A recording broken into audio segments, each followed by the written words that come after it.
sector or shelter sector in particular. So with this background, I would now start the session, and I'll request our keynote speaker, Major General Bindal, to please address and share his perspectives on the social stock exchange. Over to you, sir. Thank you. Thank you, Dr. Elia, for opening the whole process. First of all, heartiest welcome to all the participants, and a special welcome to all the panelists who are here. That is Mr. Mihir Bhatt, Director AIDMI, Dr. Shekhar Kuriakose, who's from Kerala SDMA, Member Secretary, and Mr. Nitin Nayak, CSR Hub, and Mr. Justin Jebakar, who's Director Government Relations for Humanity, India. It's a great pleasure to be talking on a subject which is totally new and still being understood, and still the nuances are being worked about. And it's so great that Sphere India has taken it upon himself, among all the NPOs, to start this whole process here.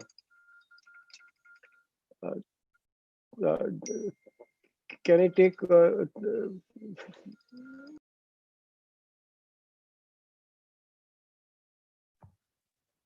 See, you're on mute.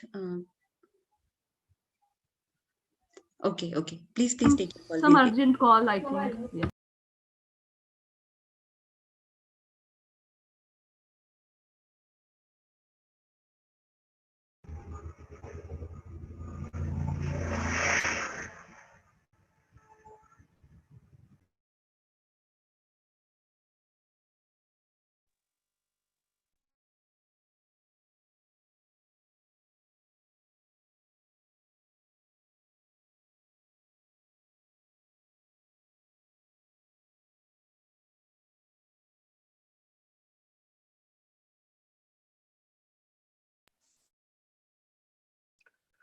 Can you hear me?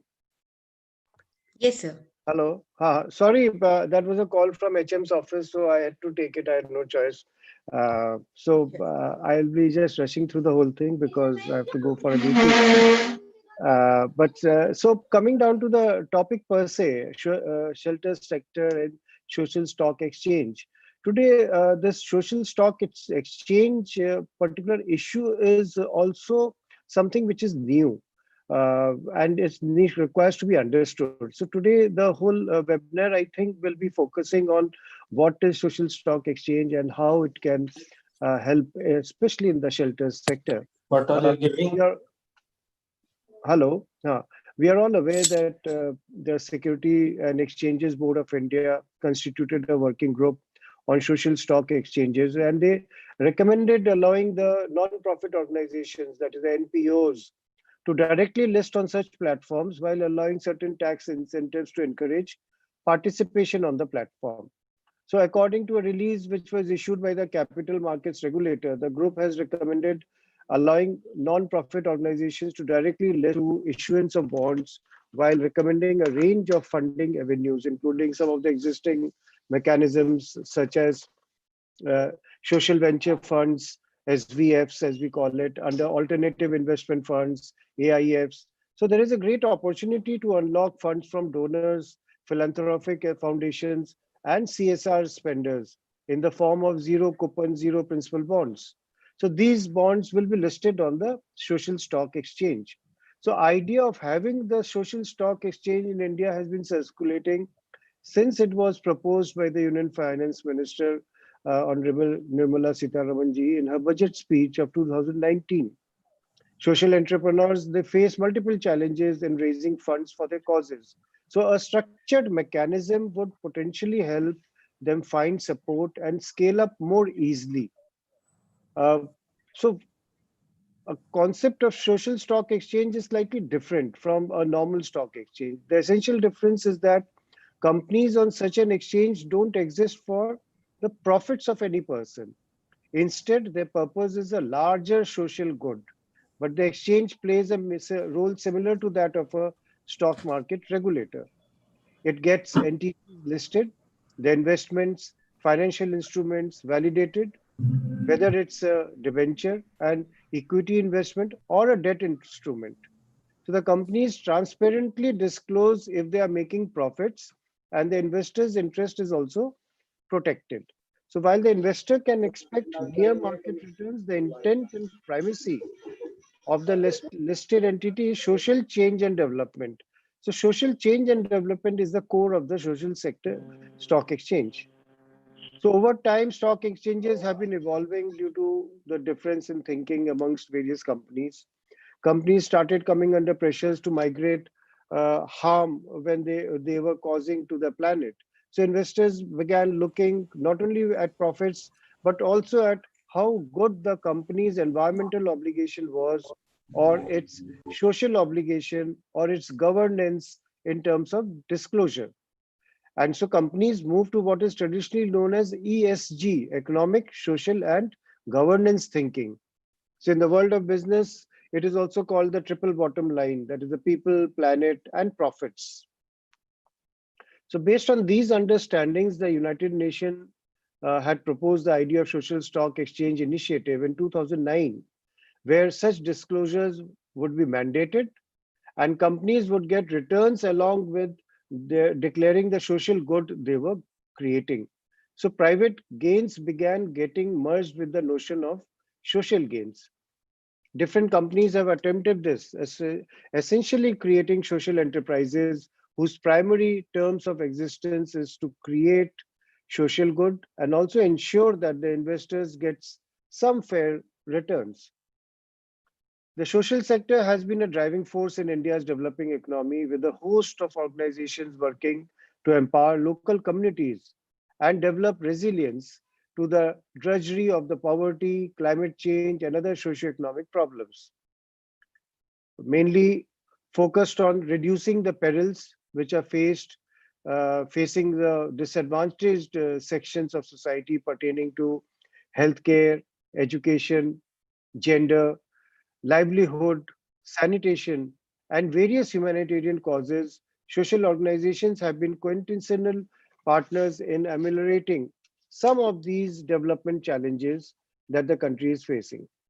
So as per the Human Development Report 2019 by the UNDP, India records the lowest public education expenditure and health expenditure figures as a percentage of gross domestic product in the world, as shown in the various charts that are published. In fact, Bhutan, Nepal, Sri Lanka are ahead of India in this particular section.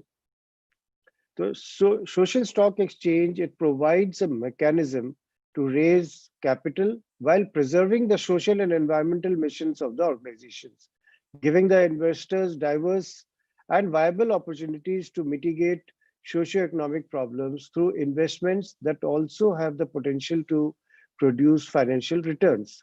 So some of the key benefits I think that will come out of this initiative would be improved market, a transparency and accountability of social investing, synergy between investor and investee in social aims, continued stream of finance, performance-based, market discipline and healthy competition, reduced burden on the government, and access to international finance also.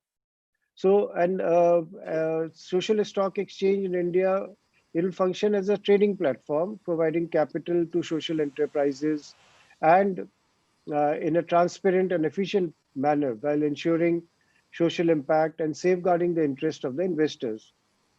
While social stock exchange represent a creative and unique framework to boost social impact investment, there are many challenges which can potentially lead to harmful or undesirable consequences. A few of them include the potential for conflict of interest, difficulty in valuation of or measurement of performance.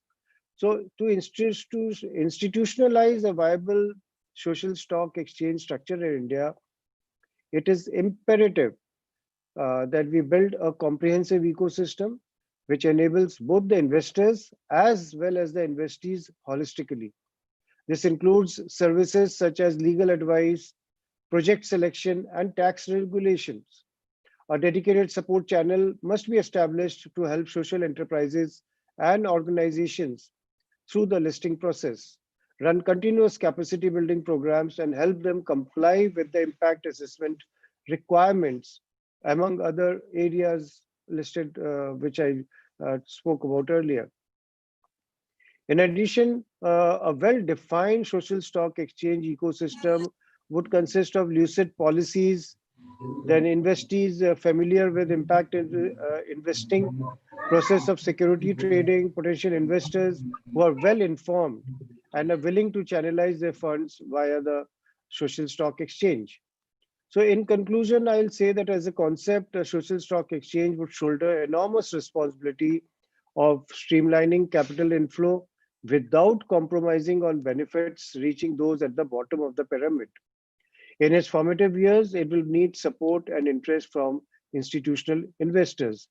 Today, we are going to focus on shelter sector, which is a very, very promising sector in the whole bargain because shelter is required for as a home, as a transitional shelter, or during disaster management, temporary shelters or permanent shelters or different types of shelters. Every household requires some sort of roof over their head. So every organization, every functionary who's working requires some space to sit. So hence the shelter sector, which is being created and going to have an impact and have a social impact, will will form a major part of the social stock exchange. How to now formalize it, legalize it, and bring it into the social stock exchange sector will be one of the key points of discussion today also. And I'm keen to listen to all the panelists. However, I'll be offline for about half an hour. I'll come back up after about half an hour and will join back. So I sorry for rushing through, but it's a great opportunity to discuss on an important subject. And I compliment Sphere India for organizing this webinar in collaboration with an IDM. Thank you so much. Over to you, Dr. Elia. Yeah, thank you very much, sir. And we do understand that there is some important meeting for which you have to go, but thank you very much. And we would like to thank an IDM also for always supporting in terms of taking such important topics forward. You touched on some very, very important aspects of social stock exchange, starting from how it could possibly boost social enterprise to create social good, perhaps more enhancing the social impact, but also having certain challenges, which could be regulatory, which could be in terms of conflict of interest and all. I think a good stage setting for us to take this forward. Taking from your point on how this could actually have a lot of role in terms of how the social sector will be working, and in particular we'll also be focusing today on shelter sector. I would now request our speaker, Dr. Sekhar Koryakos, to kindly share his perspectives on the role of social stock exchange in enhancing national social sector in India. Over to you, sir. Thank you, Elia. Thank you, Bindalji, for setting the tone. As was discussed earlier by Major General Bindal, this is absolutely a new domain of interest. Having to see that it has emerged is something that really tantalizes me a lot. 6 years back, when we were trying to draft some financing documents on disaster management in Kerala, we were thinking of how we could bring the NGOs in the fold, how public sector innovation could be boosted and promoted. And at that point of time, when concepts like stakeholding in innovative NGOs or financing innovative NGOs were proposed, it was not taken in the true spirit. But now I find that brilliant brains in SEBI and in the finance ministry themselves have realized that in investing or supporting public sector innovations and social sector per se is of great importance in leveraging the country to a different humanitarian level. So when we speak of how and what would be the means and modes of getting this going and how it will improve our social sector agenda, is a question that we have to think more loudly. I will take you through certain experiences that I had with respect to supporting and backing certain social sector innovations, and these are certain small experiences that I had, and what I think would be ideal from a DRR perspective in terms of how we support such an initiative. Having said this, I also congratulate Sphere India for taking this forward and creating a discussion on this domain. But for this discussion, I have not seen anybody taking this up and launching it into a national platform for people to start thinking. And I also can see a number of social sector innovators and entrepreneurs who are in the domain of social good, but are entrepreneurs and would like to co-develop with the society in which they work in. I can see Mrs. Anjali Chandran, who is heading Impressa. I see Shaji here.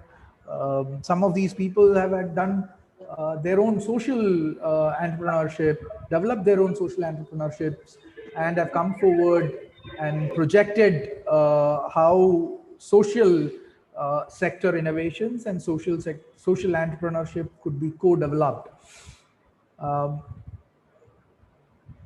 Now, there is a conflict here, though, which we have to think from a bit of philosophical perspective as well.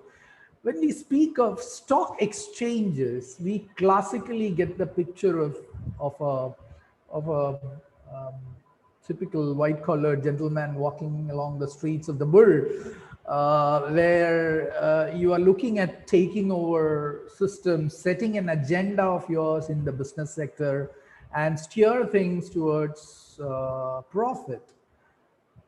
Is a social sector innovation such an innovation? Is the social sector community to be focusing on profit? But for profit, why would somebody invest in your social entrepreneurship or your social effort? So these are issues that has to be thought loudly amongst people who have the right kind of understanding of these subjects. The issue is when we speak of investments, people immediately think of returns. When we speak of stocks, people start thinking of returns. Returns are of two kinds. Of course, everybody is bothered of the tangible returns, but there are also intangible returns, right?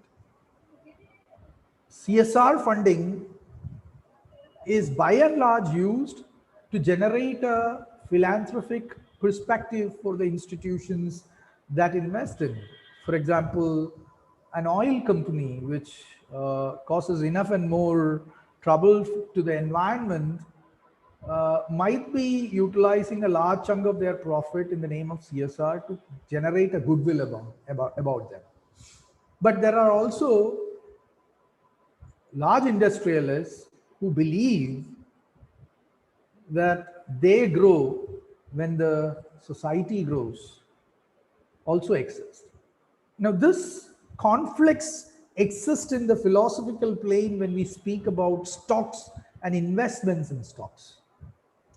Some years back, one gentleman down here from a place called Perimbaur, it's a small village, came to me with a little innovation which he had done out of his own experiences in rescuing people from the river that flows in his village. He developed a little gadget which basically is a life jacket, but not a jacket in itself. The life jacket has a lot of difficulties in wearing, using. It restricts your mobility.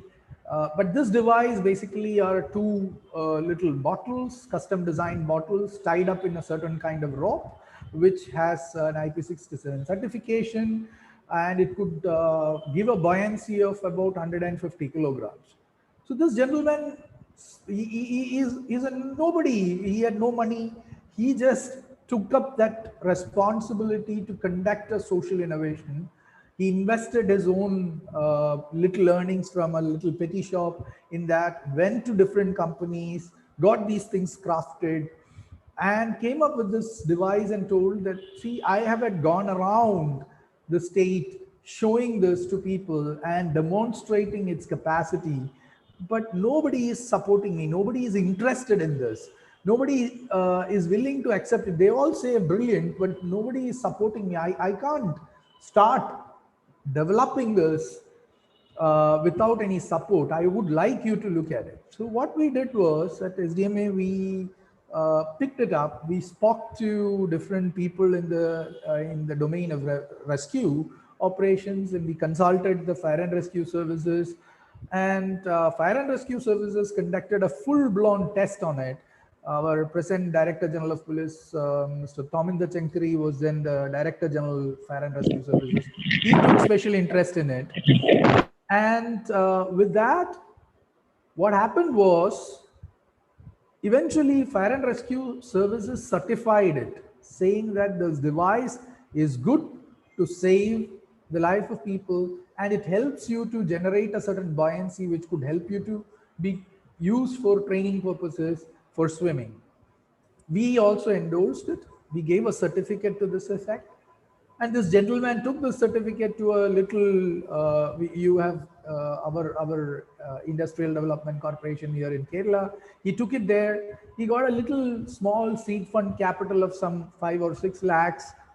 And now he has developed it into an industry. In 2018, when we needed large numbers of rescue gear, flood rescue gear, particularly life jackets, to be distributed to people, we had 15,000 of the stock already available, created in his factory and kept ready for distribution.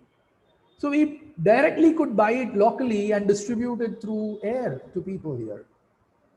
But for that man's initiative to conduct a social sector innovation, we would have been looking to other states or across the world for sufficient number of such gadgets. So at least some 50,000, 20,000 items were available locally. But for us to have taken and looked at what he did, nobody would have ever known about this gentleman. Nobody would have funded him to initiate this project. So we have to look at these kind of innovations with a bit of attitude towards taking a certain degree of risk as to endorse or not endorse, understand it, scientifically go through a process, a transparent process to understand whether this needs investments or that needs investments. I also would like to bring to the discussion that, see, when we speak of stock exchanges, we also speak of regulations. Now, SEBI is a regulatory authority.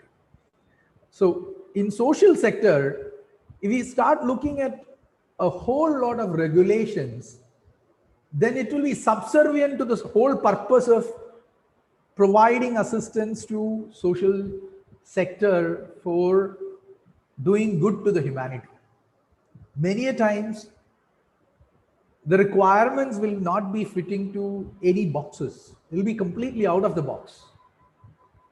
A classic example would be a situation where somebody needs a house which is damaged in a disaster, but then he doesn't have a titled land to live in.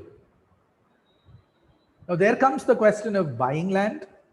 There comes the question of constructing a house. Now, if we speak of housing sector from a DRR perspective, buying land is a no-no. You have land, here is some assistance to build a house. Very rarely we see corporate social responsibility funds get invested in buying land and building houses. Now, this sometimes will not be sufficient.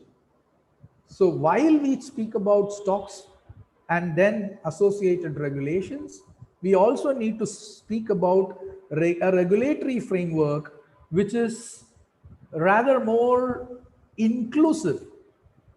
The attitude itself of administering stocks in social sector should be to give away, to give, and not to restrict.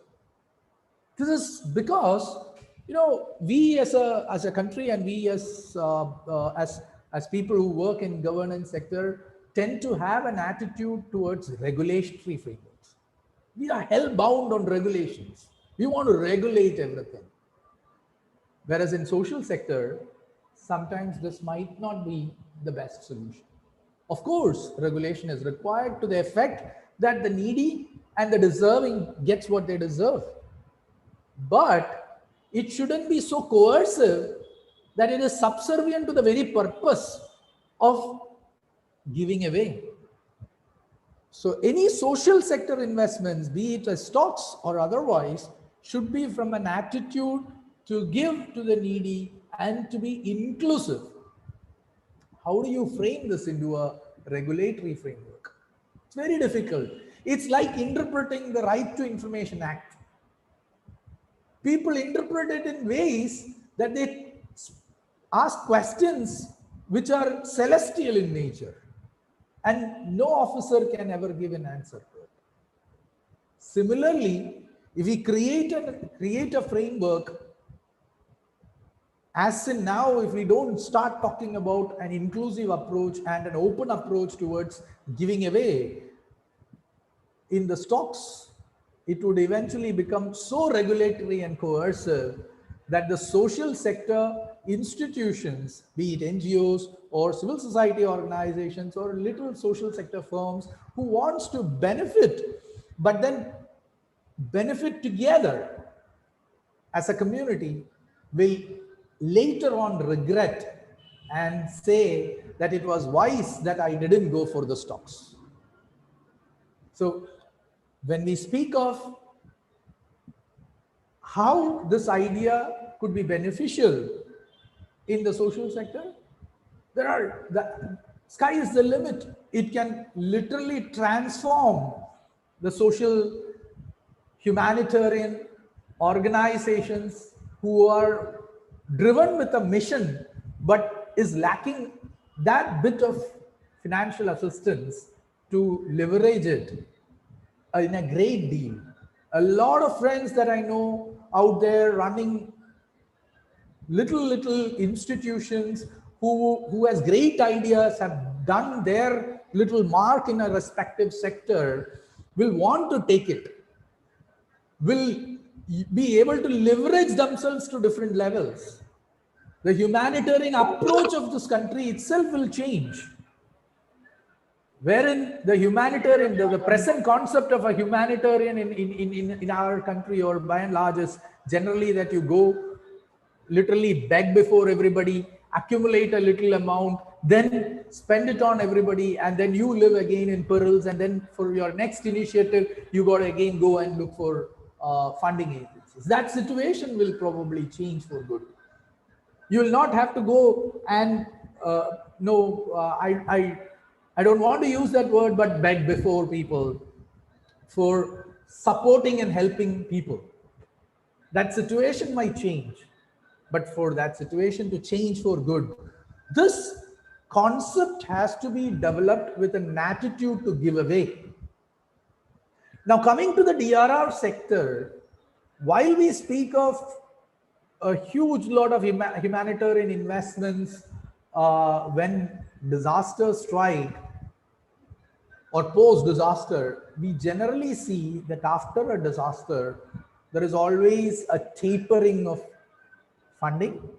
There is literally a zero funding stage where organizations end up not being able to continue with a nice and beautiful practical idea that would have emerged and move on.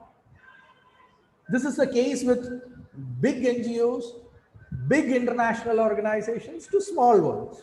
They all suffer at some point of time having to finance a great idea, which they worked initially to develop and instill in a particular community. Probably such stocks should be providing an assistance to continue great practically implemented ideas that such social sector actors have created and worked on. An idea which already would have got enough leverage is something that could be supported through a social sector. But then comes the question, if you are an established social sector organization, you might not have a dearth of funding. There's always the youngsters, the beginners, or the mid-career people who end up having difficulty in sourcing that right kind of little seed funding or continued funding to continue with their initiatives in a social field. If you're developing a product and wanting to sell it, there's ample funding. But if you are looking at a public sector innovation where a large number of people would benefit, it be a certain humanitarian action or it be a certain product which supports a particular community for their betterment, the beginners always tend to struggle a bit more than the ones who are probably in the midway or so. So in the DRR sector, I would say that when the stocks are launched, it should have an independent regulatory framework for having avenues of investments to be identified in disaster risk reduction. The regulatory framework should be completely independent of the existing disaster management institutional framework. It should be in a way that the present actors in disaster management are not involved. Because when it comes to people like me who are in the system, we have a certain perspective, a perspective which is institutionalized, a perspective which is regulatory. That has not to, that shouldn't be an imposition. That shouldn't be a coercive imposition on social sector players when it comes to tackling these funds, utilizing it, availing stocks, selling stocks, utilizing, capitalizing on those funds to undertake certain humanitarian actions. CSR, yes, as it is there in the concept note, it is wonderful that some portion of CSR may also get into social sector through the SSC concept. But of late, we are starting to see that everything is bundled on CSR. Why can't the governments also start thinking of making certain seed corpus funding for social sector bond? Can't the Ministry of Finance or SEBI or one of the big banks in the country come forward and create a corpus through which this mechanism can start and function? Of course, companies may come and chip in and invest, but they are investing already in a huge different numbers of domains. So is CSR the only answer? No. Can't we not think of crowdsourcing to create that core capital required for this? Anybody and everybody with 1 rupee or even 50 paise onwards, if they can come forward and start providing some assistance to create this, then probably that is an avenue that we will have to examine. What would be the fund flow mechanism, or how would it be regulated? If it is only a SEBI like nationally regulated body, will it work? Can it customize itself to the needs that might emerge from Kerala and Gujarat or Kerala and West Bengal? The needs would be completely different. The social sector firms would be working very differently. Their needs would be different. Their requirement to tackle funds would be different. So how do you not only have a national framework, but also an adaptive framework at the states or even below level, wherein the CSO organizations or the social sector NGOs or entrepreneurs themselves come forward and create a certain regulatory network. But I insist and I reiterate that such a regulatory body should be kept outside the routine institutional frameworks that exist in the country, particularly in the case of DRR. Having worked many years in this sector, I believe that at certain point of time, the official institutional systems become more regulatory than being more adaptive and inclusive. So in order to avoid any such burdens on organizations that would want to tackle and pick up these funds and utilize or capitalize on the stocks, we shouldn't be ending up penalizing them instead of facilitating them. So with this framework, I think the sectors that DRR may also look forward is not just shelter. I saw that in the concept note, there was an insistence on shelter. Shelter is slowly getting saturated. For example, in Kerala, we speak of roughly about 1 lakh families which don't have their own housing. So the situation is improving for good in this country. Slowly, that investment is happening from multiple folds. But what is more required is to raise the standard of living, the bar of living. Whether living in a concrete house or a kacha house or a pakka house, how good are they living? That is where Kerala set a forefront in its indices, in its SDG goals achievements. The investments were particularly made on 3 sectors in Kerala. What are those? Education, healthcare, and local self-governance. Capacitating people to govern themselves is the best DRR. They know it better at the last mile than anybody like me. Providing them the right kind of education is servient to developing them or giving them the capacity to govern themselves. Providing them universal and free healthcare will facilitate them to think better and act for themselves and improve their own situation. So when you speak of social sector stocks and investments, by and large, of course, shelter might be a problem in many parts of the country, but that shouldn't be just a problem to discuss. It should be education, healthcare, and local self-governance.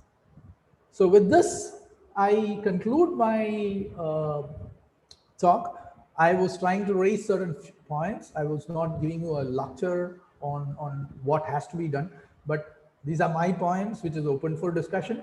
If Spear would solicit solicit a discussion, would be good. There are a lot of more experienced people in our participants list who would be able to react and reflect on this concept.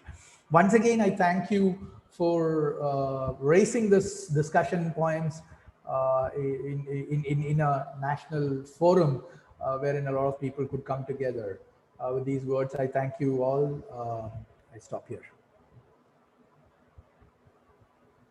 Thank you very much, Dr. Sekhar, for some really thought-provoking points that you made. And I'm sure this is just a beginning. And we really, as you also said, that there is a need for a lot more discussion as we move forward. And some of the participants here today also are the ones with whom we would be engaging. Especially, I would like to reiterate the point that you made about ROI. Like when we hear about stock exchange, a very obvious thing that comes to mind is what is the return that I get whenever the investments are made? And returns, do they always have to be tangible? Are they always in terms of capital, or can they also be seen in terms of the growth of the entire ecosystem, the development of ecosystem? And if everything around me improves, obviously I also grow. So that's one point. And then a very important point made on the regulations, because it will, I'm sure, as the draft is doing, there would be regulations drafted. And while they are important to set accountabilities, what kind of regulations it will be? Does it always have to be under the ambit of a national SEBI, or can it be looked at differently? Perhaps definitely a great point. And the third is, why to limit thinking to CSRs only for social financing? There are a lot more avenues, and that I think is something which the civil society also needs to think of, and in terms of how we can play a role and engage more at subnational levels to set different mechanisms so there are more of social financing avenues. Thank you so much, sir, for your time, and definitely we'll again come back to you for further discussions. Um, for now, I would be moving to our next speaker, Mr. Mihir Bhatt, who would be talking about what are the key features of social stock exchange and taking the discussion forward. Mihir Bhai, over to you, please. Thank you. And I have a presentation, if I can request Sphere team to. Thank you. Thank you so much. This is brilliant. No, I think this is very, very timely topic to be taken up. And I'm glad Sphere India and NIBM has taken this up.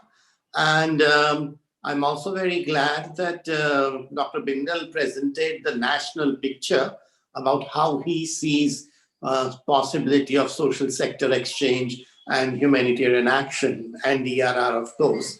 And then we had a subnational picture from Dr. Shekhar to show us that, what are the kind of ideas, insights, ideology, and also experience that would come to play once this kind of social stock exchange is actually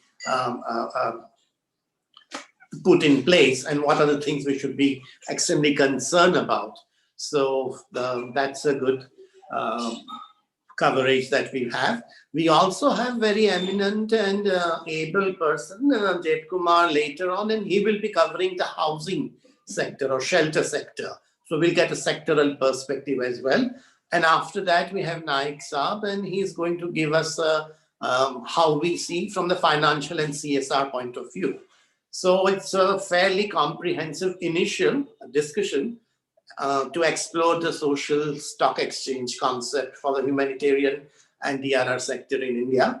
So my job, as I see, having described this, is to see the overlap between social stock exchange and humanitarian action and DRR in India, that what are the kind of overlaps are possible, not possible. And I'll do that. Next slide, please. I'll do that by actually covering first what is a stock exchange, as actually some of it is covered, but quickly run through that, and then propose avenues and mechanisms for fundraising, which we are interested in, and also humanitarian sector in India, a rapid snapshot from the point of view of social stock exchange, and then the opportunities that exist in social sector in India, and then important questions to ponder upon. And I think that's very important.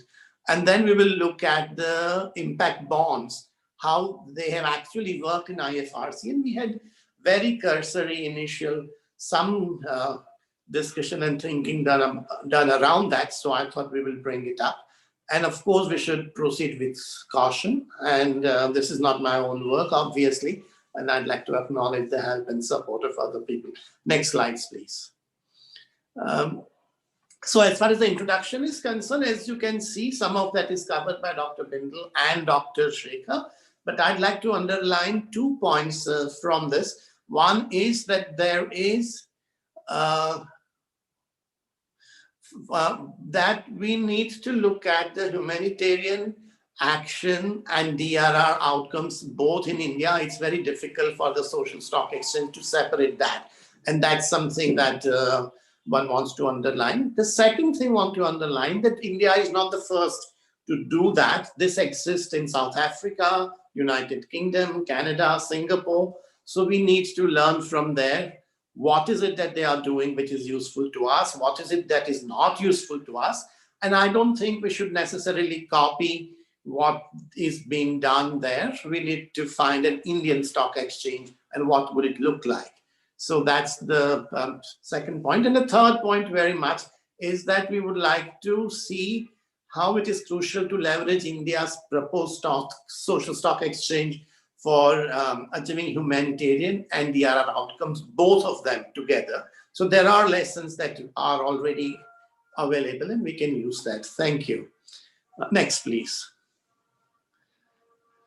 Now, what is a social stock exchange? And that is a stock exchange, is a platform to bring together social organizations and impact investors.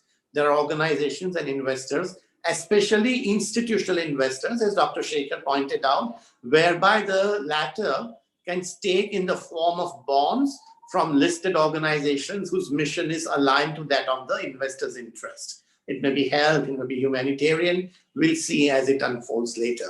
And also the social stock exchange operates like a regular stock exchange by facilitating listing, trading, settlement of shares, bonds, financial instruments, except that solely a profit and loss status is not the focus, but the focus is on the listed organization, goes beyond that. And the impact reporting will be very important. So the humanitarian impact and DRR impact would be far more important when SSC is in place, if and when it is, than it has been so far. And third point is that, that the financial results of humanitarian action will be far more important over other results. So far we are looking at how many lives saved, how many lost, and damages addressed. That may perhaps be outweighed or at least balanced against the financial results. So the role of money will become far more important in the social stock exchange related investments. Thank you. Next slide, please. Social stock exchange in India. Social stock exchange in India, the July, as it said, our finance minister has announced, and will, I'm sure, hear a bit more about that in this budget session. And also subsequently, obviously, it is taken very seriously. So SETTII had put up a committee to look at it, and things have moved. There is a report there. I'll give you details of that. Also, it has been has been more discussion, and the main idea is that it will be part of the Bombay Stock Exchange or National Stock Exchange, and it will be part of, and Dr. Shekhar pointed out that somewhat autonomy for a social sector, especially humanitarian sector, would be very useful, because these things don't necessarily match as much as we are imagining that they match. We'll have to discuss that more later on. Next slide, please. Next, please, Rubel. So, propose avenues and mechanisms for fundraising and for non-profit social enterprise, NPOs, and these are enterprise. So I don't know, many of us are enterprise, many of us are organizations, NGOs, welfare, but we'll have to define ourselves far more accurately than we have done so far. And we've listed this based on what we think, from our thinking, most likely ways of likely avenues and mechanisms for fundraising. And zero coupon, zero principal bond seems to be, to us so far, we'll recheck that again, but the very best avenue. And in short, the idea is that the investment that is being done is not is done looking at all the financial aspects, but is not necessarily to be taken back by the investor back, but it remains on the investor's books. So that's the, as you could read. There's also social venture funds, which are becoming far more popular, or alternative investment funds, and that may be another way that humanitarian and DRR agencies could look at in terms of avenue to get funds. The mutual funds, and Nahek Saab will tell us more details, but that's another possibility where NPOs may be able to access resources from that. And of course, pay for success models, where if we say that we'll build 1,000 houses in these kind of details, and if we actually build that, then you have the resources to do that, which assumes that you will have money to actually put in more, to actually gain success, which later on will be bought from the local organization or national organization. Next slide, please. Some more is, of course, equity listing, and that seems to be right now, to me, most complicated and most detailed requiring, because financial reporting and governance are very different. And it's one thing to say that social impact and environmental impact is already being taken care of by the existing stock exchange. So the humanitarian and DRR impact can also be taken care of. I think it needs more discussion. We will see that in some of the next slides. But also there are social venture funds, where if you are starting out something new, a new idea about mutual fund for disaster affected population, for example, then what is it? And that will fall under the social venture funds. Thank you. Next slide, please. So for the humanitarian sector, and I'm seeing that we all know this very well, most of the participants, I'm seeing that from the social sector stock exchange point of view, this is what I think are the features which will come out more clearly and starkly than otherwise, that this has worked for a while, but if you see the point too, that in year 2016, India received roughly 4.57 billion as bilateral aid, but provided US dollar 4.67 billion as aid to other developing countries. So it's an interesting thing that the money that we have as a country is being invested in helping other developing countries, invested, spent, allocated, and the country's own needs, the money is coming from outside.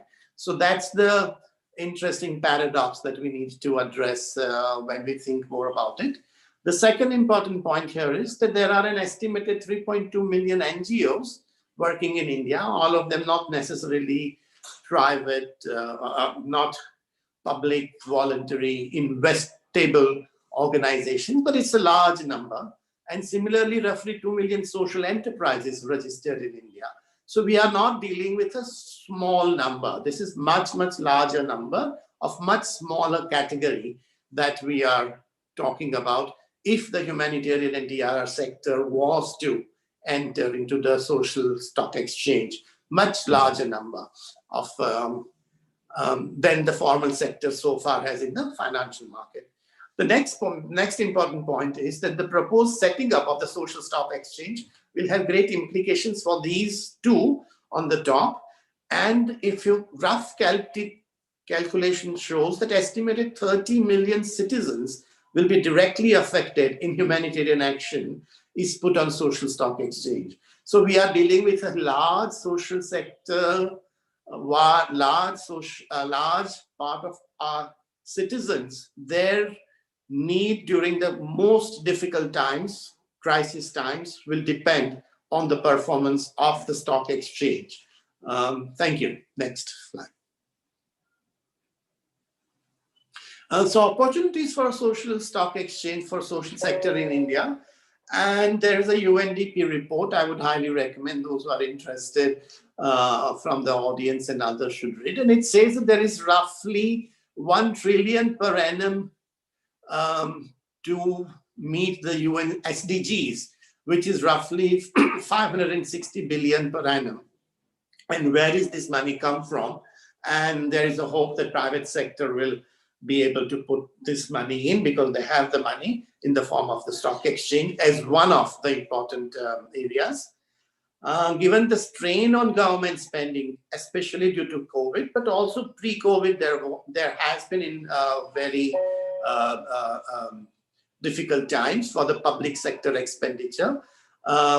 It is high time to enlist support of private sector, while the SSE could serve as a platform to facilitate this participation. So that's a view that is around, and that's why the social sector, and within that DRR and humanitarian agencies would be part of that. Next slide, please. So important questions to ponder so far, and this is in addition to the question that Dr. Bindal and Dr. Shekhar has raised, and they also sum up, not sum up, but sort of cluster them around, I think, three major areas. And one is that can and should humanitarian action be monetized? Because basically the humanitarian action will be turned into money. Not only we measure in terms of houses and people and income loss, but we will be measuring every aspect or most of the aspect of humanitarian action in terms of money, because that's what the stock exchange do. So can and should humanitarian action be monetized? And that's something, an overwhelming, overarching question which needs to be addressed. Second is that can and should humanitarian action be corporatized?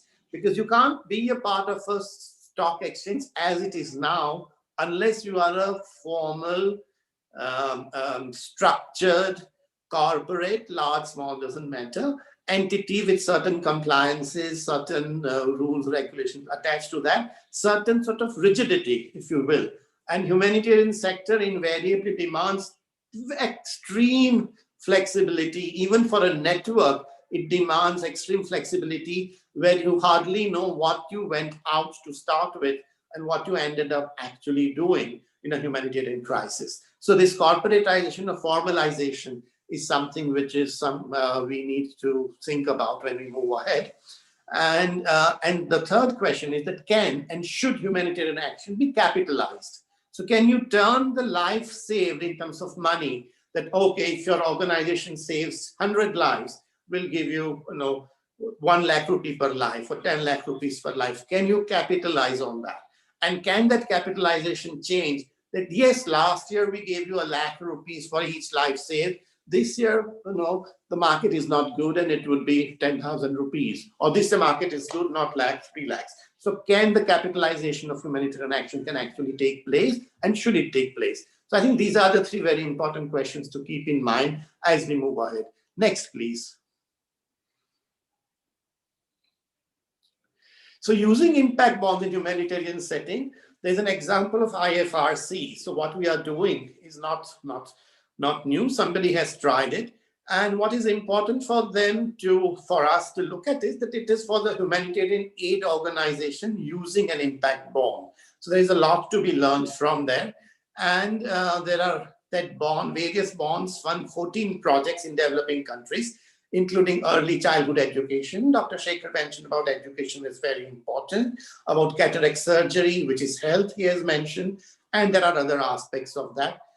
It sadly doesn't look at, and one would have hoped IFRC would have included, is the decentralization or local authorities taking decision. How do you fund that? Local panchayats, local block level authorities. But anyway, that's what the IFRC bond is doing. Some evaluation studies on impact bond, including IFRC's bond, highlight limited success of these instruments. So we need to see what is it which makes this successful for humanitarian sector, what is it which actually fails that, and that something needs far more work than has been done so far. And the last point in terms of the IFRC is that, for example, it has been pointed out that this model simply makes projects more expensive for traditional donors while directing money to private sector. So it puts a whole new layer of expenses, of accounting, of compliances, registration, certain level of staff, certain level of education, certain level of qualification, pay scales, HR, training, etc., which perhaps for the humanitarian sector right now is not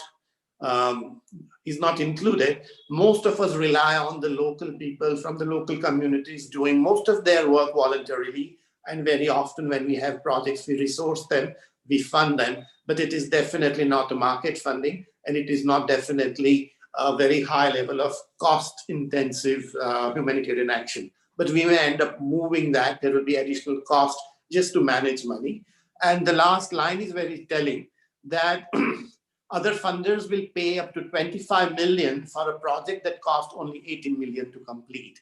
So almost 2/3 more cost because of to raise fund and use fund if we go to the social stock exchange. And of course, this may be one experience and may not be for everybody, but we can look at that more carefully. Next slide, please.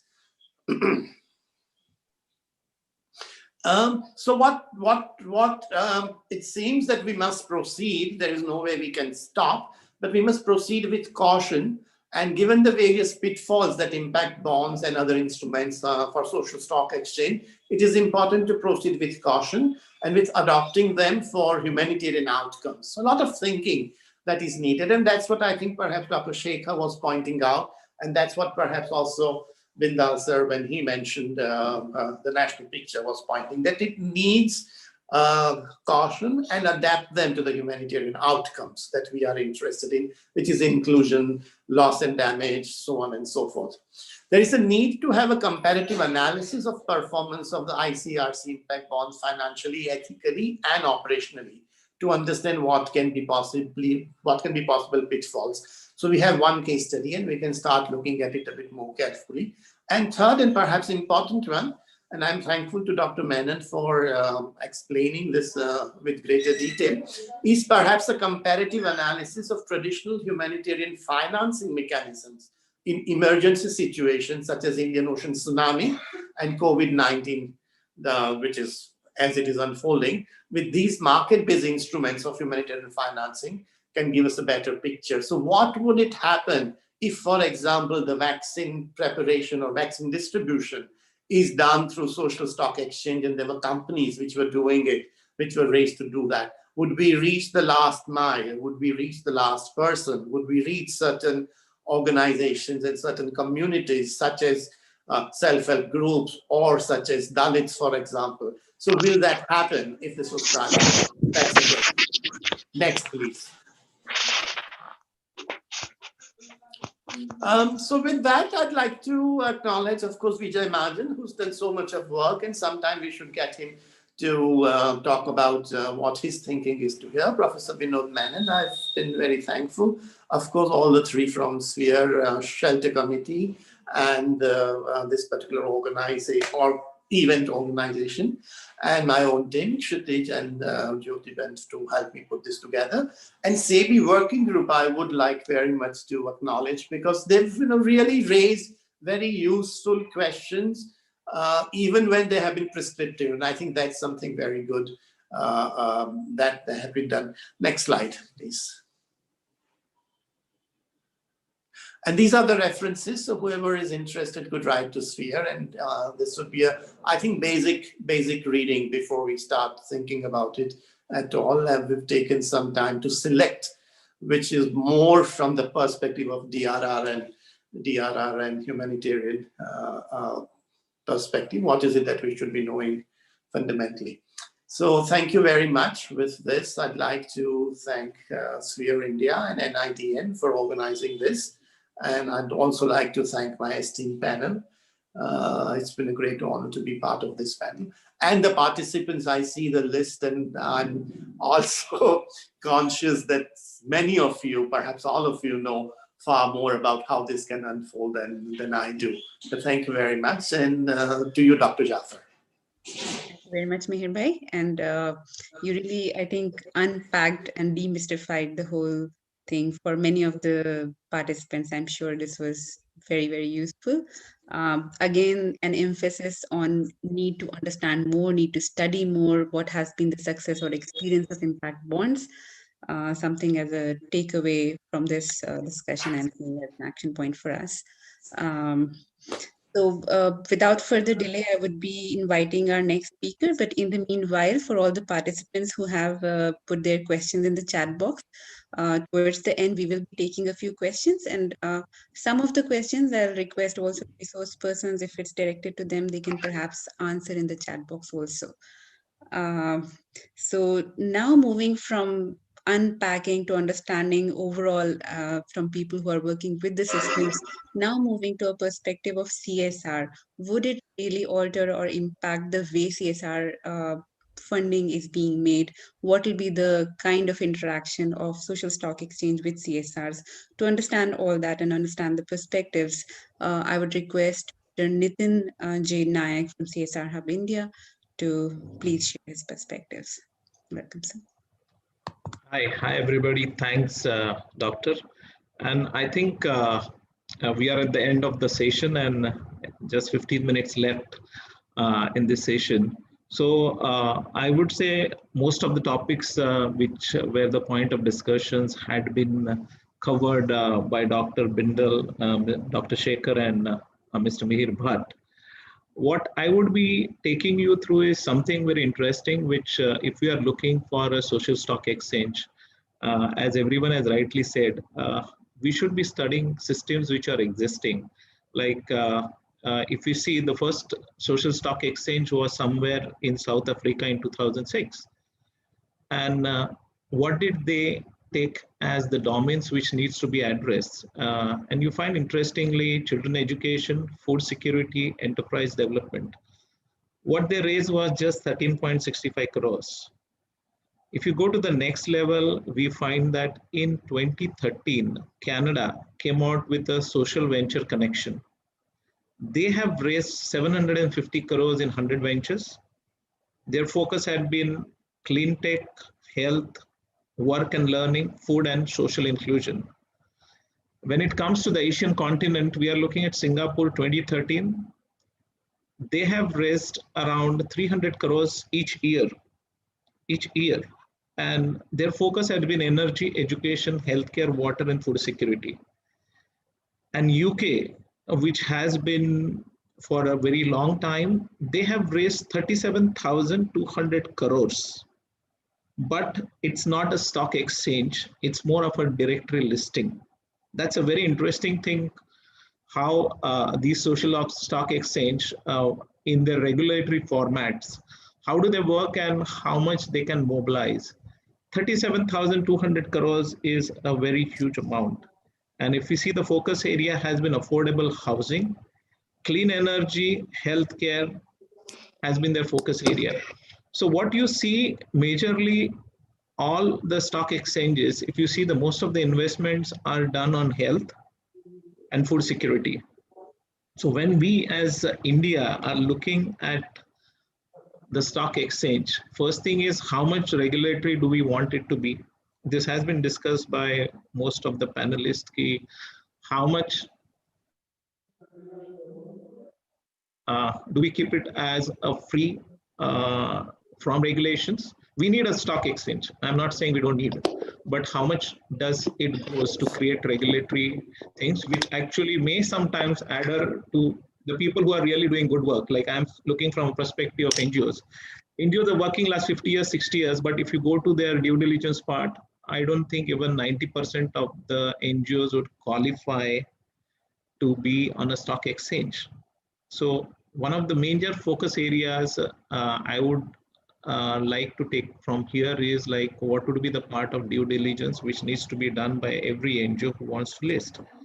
And non-regulatory, if you see the UK stock exchange, 37,000 crores by just directory listing. Is that amazing? Now the next which I would like to focus on is what are be the possible questions which we are looking from the perspective of an NGO. So there has been a question that how do you list on a social stock exchange? I think it is still in the stage of more of creating policies, but what would be there? Like, are we looking at dependency in terms of what is my balance sheet talking about in terms of the spend I did in the last 3 years? Or is it talking about the domain expertise I have, which relates to like creating sectors in social stock exchange, which are domain specific? Like you have health as one fund which can be created, education and one fund which can be created. And can these listings happen according to that? Can we have a bifurcation in when you are doing at a stock exchange? Like there are financials in a regular stock exchange, the listing is done according to the business which we do. But in a social stock exchange, can we go and leverage the domain expertise which we have in terms of listing? Next is, are we looking at the skills and the qualification of the people who are representing the organization? The next would be like, can a federation be a part of the social stock exchange? Because not all NGOs in terms of the size, in terms of their balance sheet, can be a part of stock exchange. But can we have maybe a model whereby 5 or 10 NGOs who have common skill sets or who can come as a federation and be a part of it. Understanding social stock exchange is going to be the first footstep, because we have already so many listings, like you have to be listed at Darpan, you have to be listed at the local, I would say, from the perspective of regulations, I have to be at the charity commissioner, I have to do a lot of things. So that, does that entail me to be directly a member of the social stock exchange? So there has to be certain framework which is created whereby these institutions, if you are already having some rating or if you are already having certain due diligence done, this can give you an opportunity to be a part of social stock exchange. The next question which the possibly NGOs would be looking at is understanding the ownership, because if you are looking at does it affect the ownership? Does it affect the management and leadership? Do you have a person who would be representing when someone invests into something? Would it result into a leadership position into the organizational structure? The next is, even would it influence the vision and the goals and the outcomes? And most important point which Mr. Bhatt said was, how much cost addition is it going to create to me in terms of delivery of the last mile impact? Is it going to increase by 10%, 15%, 30%? And how is it going to affect in terms of the change or the last mile impact deliverables? So these are, I think, few questions which every NGO or a social entrepreneur would be looking at. And there would be a capping. So would it be like, if I take on one single domain, can I push a domain and talk about the next 5 years? I'm going to invest. This is the part of investment. Can it be a project wise, or how is it going to work? How the structures are going to work? These are all the questions. From a perspective of corporates, I would say the corporates would be looking into, like, if I have 100 crores, how much can I invest into stock exchange? Would there be a cap?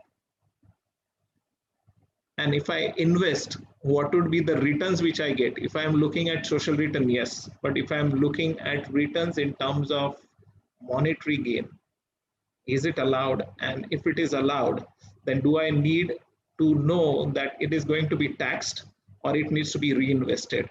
So it's a very big, I think we are at a very initial stage where a lot of discussion is required in terms of creating these structures. And what I feel is, like, one is like need of a strategic value chain, like how the linkages are created. In fact, today we do have certain portals which are doing it. How do they bring all the stakeholders together, and how at one single point, if I registered, I get connected to all the organizations which I need to be connected or linked with. Secondly, we need to build a platform from a perspective that everyone is connected on a single login. Then the importance of impact. This has also been covered, like importance of impact in front of the importance of return on investments, the monetary part and the social impact part, and the value creation. So these are few points which really need to be done into deep diving. And I think everyone here who are the participants would have the same questions, because this is something which is new. Many of them would be hearing it for the first time. In fact, major things also which I am getting some insights also. So I think it would be from a perspective that we should have an open discussion in terms of one is the regulation part, the due diligence part, the investment parts, and the return part. So how these four parts can be looked into more deeply, and there can be more inputs from each of the sector, because development sector per se, from social sector it became development. Today it is corporate. We have changed the name over how the investment come. So next, what would be the name also? Because social sector, because it was a simple person who was going on the field, he had 10 people who were working. It came to development sector because development sector big formats like UN, UNDP invested.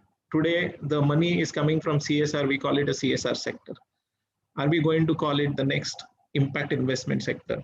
So there are a few questions. I think everybody on the panel would be having a question. Let's open it for discussions, and then I would say that everyone can contribute. There is no restriction on who can give inputs, because everyone has different experience, and I see a lot of people who are coming from last 15-20 years of experience. So, and they come from legal side, social side, and the development side. Thank you, everybody. I think it was a good session to have, to kickstart something which is going to be new and which is going to change how India is going to do the investment for the next 10-15 years. Yeah. Thank you. Thank Dr. I think we should get 10 minutes for discussions on the questions. Thank you very much, Mr. Nayak. And definitely, we still have a lot of questions, many things unfolding, and a lot of deliberation still required. Yeah. We will take that into discussion. I would now request Justin to come in to summarize, and based on what the speakers have shared so far, what are his perspectives from view of the shelter sector, and what could be the way forward. Over to you, Justin.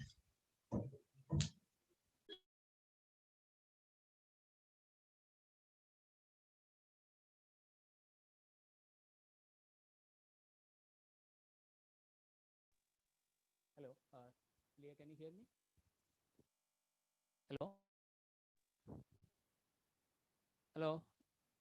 Justin, you're not audible still. Can you hear me?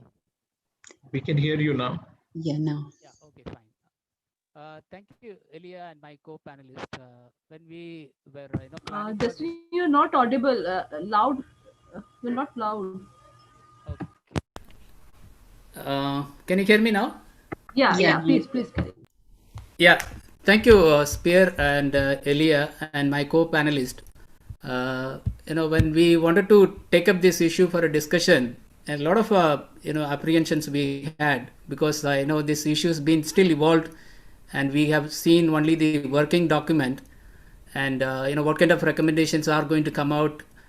Then Mirbai and all of us, we thought, let's take it for discussion so that we can give more input to the document, so that it will be more a comprehensive document. So thank you, Spear India, for taking this important issue.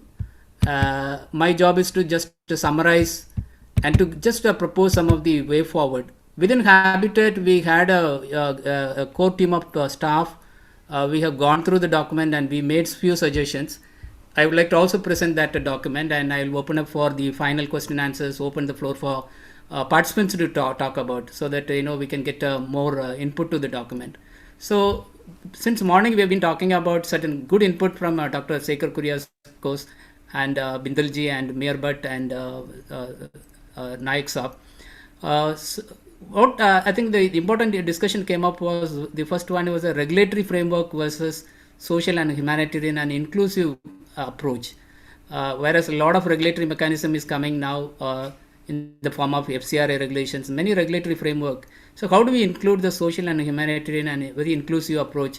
How do we take the input from the grassroots, make it more a participatory approach? That was one coming up. The second one is financial sustainability of NPOs, non-profit organizations, especially the startups Dr. Sekhar was highlighting. While we wanted a community to be sustained, but what about the sustainability of the NPOs, whether the social stock exchange will be a way forward to help the NPOs. The third one is the independent regulatory body, especially the disaster management. Is there any, Dr. Sekhar was suggesting, can we have a separate independent regulatory body? Well, most of the funds are coming through individual donors and CSR and the FCRA, and the fourth one is from the government partnership. Is there any seed fund and corpus or crowdfunding from the Ministry of Finance or SEBI can be set up? That was another proposal came from Dr. Sekhar.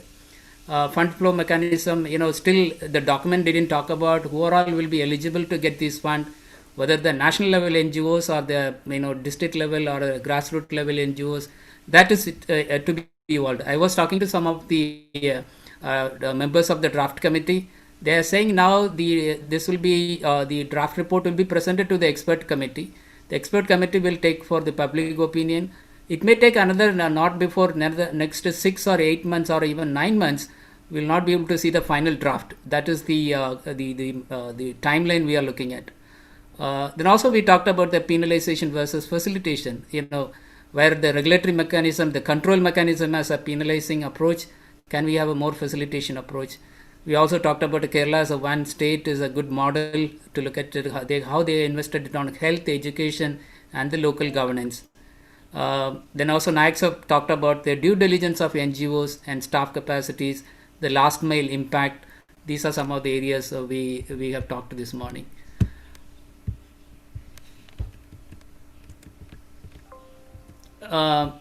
So within Habitat, we have gone through some of the key areas.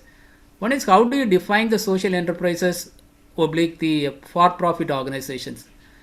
FPOs and investors are claiming they're for the financial returns, hence the flow of philanthropy funds to FPOs need to be clearly defined. That's one area. How do we see the line between the commercial organization and the social organization? The commercial, sometimes it's a flip side.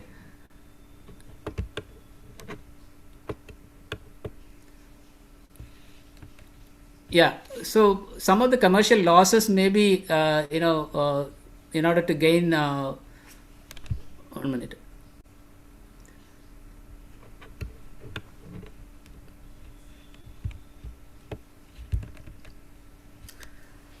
So there is a tendency from the commercial sector. They may have, some of the losses can be utilized, used for the philanthropy funds, without sharing the gains, may be made through a social enterprise bridge, which may not be an acceptable practices.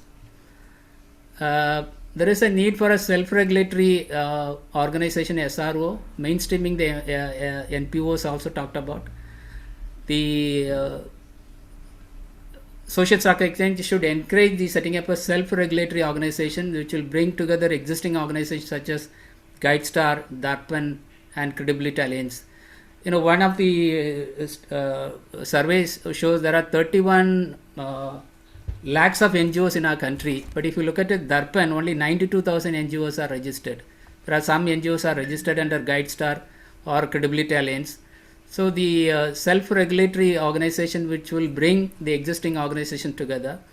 SROs also should be provided organizational grants by the Government of India to the initial phase of operations, maybe out of the capacity building funds. Unlike the SROs of the MFI sector, donors may not be funding the activities such as membership fee. This the membership organization, there is a huge fee involved, so the SROs can be provided an operational grant. Next point is that there is also we expect that market forces will lead to the creation of social auditors, but we are not sure that if the NPO segment, the SSC can be a market-led. Maybe a panel of social committed auditors should be empaneled with the SEBI. Social auditors will perform independent verification of impact reporting, while in the immediate term, NPOs may need to be only self-report through the intermediate term audit onwards. Social auditors can be taken over this function. Over the years, independent auditors, social auditors, audit ratings become very expensive. That large organizations and NPOs may be afford to provide take these services. Effort should be made to empanel auditors for servicing small NPOs that cost may be met out of the capacity building funds to serve smaller NPOs. So there is a recommendation by the working group that the social auditors should be formed.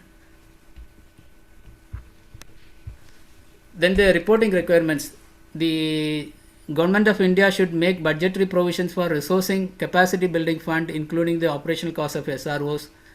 The impact of the work done through Social Stock Exchange members may be independently assessed, and a social return on investment report may be submitted to GOI. There are certain financial benefit to the non-profit organizations and donors also suggested in the report. It also suggested that enable fast tracking of getting certificates of like a 12AA and ATG for all the non-profit organizations during social and financial reporting as per the guidelines outlined in the chapter 3. In the minimum reporting standard, it becomes a more rigorous and sophisticated, should be entirely replaced by the 12A and 12AA ATG certificate process. Fast tracking is a good suggestion, but substitution of certification by reporting may not be adequate, as certification is backed by necessary legal process for compliance and non-compliances. So these are some of the benefits suggested in the draft report. Elia? Yes, Justin. So these are some way forward, and I would like to suggest these points can be taken to the with the people for discussion further. Sure. So we can perhaps circulate the draft also to the participants, and in case they have even after. So the draft report is quite exhaustive. There are 72 pages of this draft report, and probably as a Spear Network we can share the draft report with the NPOs. Yeah. Their input can be taken forward. Absolutely. So we'll stop it here and ask for a open forum discussion, question and answers. Sure. So some of the questions which were more in terms of how the registration will take place, who will qualify and all, and Mr. Nayak also said that these questions are still, because it's still being drafted, there are many things which will unfold with time. If there are any other questions anyone has, you can type in the chat box, or please raise your hand. This is the time to ask questions. However, this, as we are saying, this, we are initiating the discussion. This is not the only time you can share or ask questions. You can write to us even later, and we will continue, and we'll have a subsequent discussion also. Can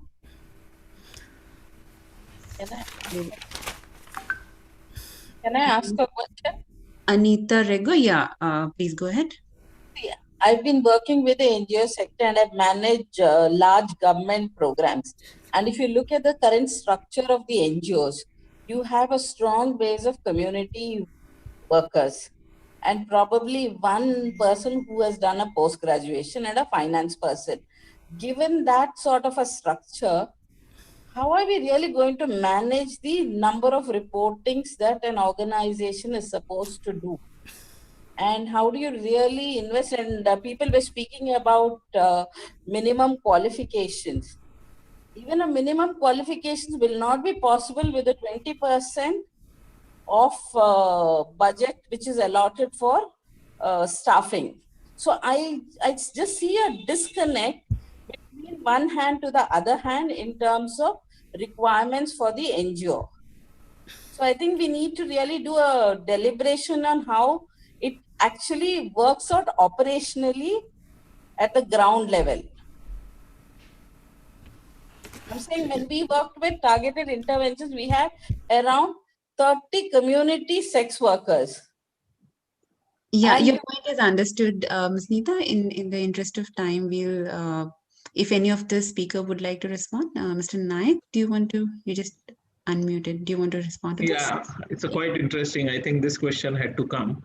You are right in terms of the regulatory spends which are allocated, or you can charge to a project when you are giving, when you are planning to create a project to request for funding. One of the most important part is the admin cost, which is now gone to, from 20%, it has gone to 5 to 8%. And how do you manage an organization? How do you upgrade skills, or how do you actually enhance the capabilities of an NGO is a very big problem. Someone has rightly suggested that we should have capacity building, and that has to be done in terms of there should be creating layers of organization, those who need, those who have already reached a certain levels, what would be the gap analysis which will tell them that they need to enhance these things. And there has to be some sponsorship which is put in place which will enhance their skills to be capable of or eligible to be a part of the social stock exchange. This is going to be a very big gap. As it is rightly said, there are 31 lakh NGOs. Only 92,000 are today on Darpan. Why? Why? Because only maybe 92,000 know that they need to be on Darpan. That may be the first thing out of 31 lakhs. Second, out of that 31 lakhs, I think no one is aware of Darpan. Almost 80% may not be just aware. And the rest, they don't have the right documents to be uploaded, or they don't have the opportunity or someone to guide them. How do you get registered? What is the part of due diligence? So there is a huge capacity building.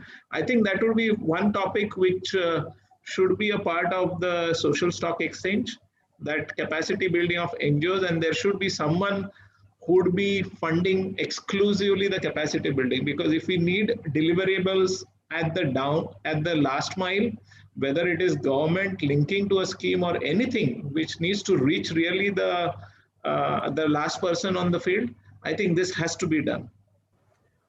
If I can intervene here a bit, connecting with what Mr. Nitin was just pointing out, this is exactly what I said. You know, we are very regulatory in our approach towards even Darpan.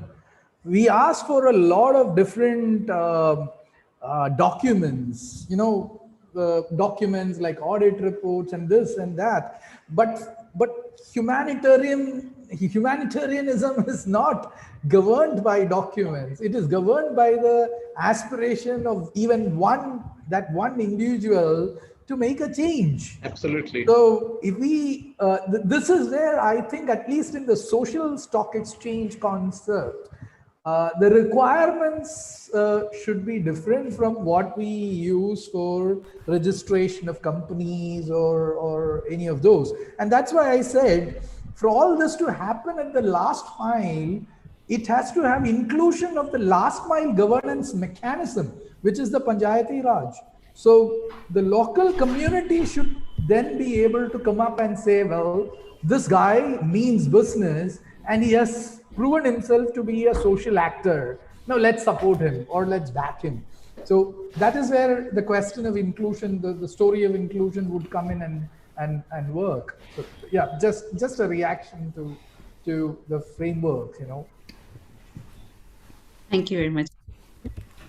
And good point made, of course, in terms of need for awareness. Sarabjit is also suggesting in the chat box that we should take up awareness on Darpan and the registrations required for various NGOs. So we will do it. There are no more raised hands. So I will now.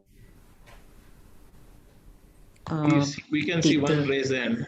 Loy Rego. Yeah, Loy Rego wants to ask something. Okay, I didn't see the raised. Hey, here's my hand. Yeah, please. Can I speak? Yeah. Please go ahead. Thanks. No, I mean, thank you, Ilya. Thank you, Vic. I think I'm very excited by the concept. I don't know how well it will work, but I know I've been appreciative of the valued comments from people whom I know well. I used to work in India with the National Safety Council, and that's a completely private sector led organization through a non-profit. And I have some 10 years of experience and a lot of good and bad experiences. So I think adapting that or adapting what you are now proposing can work. And I'm happy to volunteer my time to help make it happen, including put some money in it. So I make this offer very explicitly. We can talk further, and I'm happy to talk with anybody on this. So I compliment Vic, Ilya, and everybody else who's involved. Shekhar made very valid comments. And if there are specific questions you want me to address, I'm happy to do it. But I endorse fully the idea. It's a bold idea. It may go through various difficulties to make it happen. But let's take it forward. Thanks. I don't want to say anything more.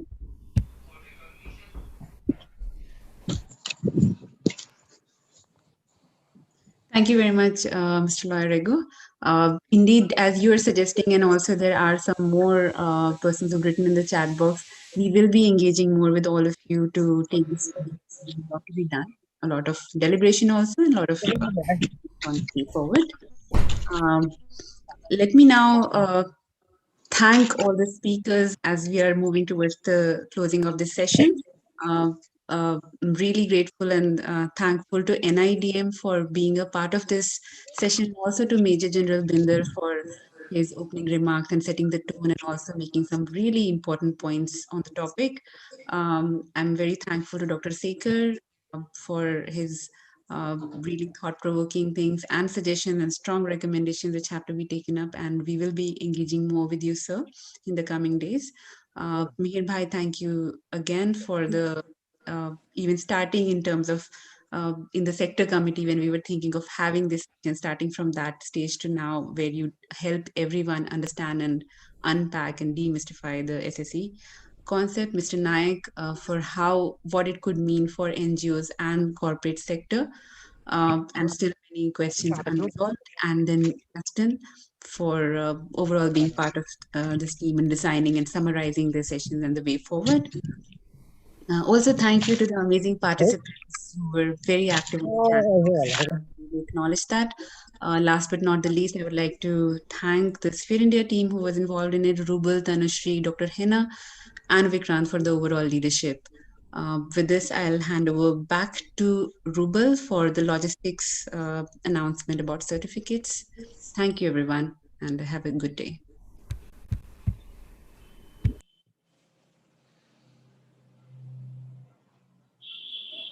Thank you so much, Dr. Ilya.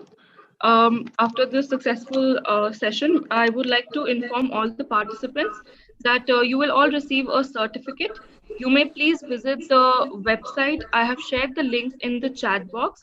We had also gone live in this session, and the streaming link for YouTube has also been shared in the chat box. I hope it helps.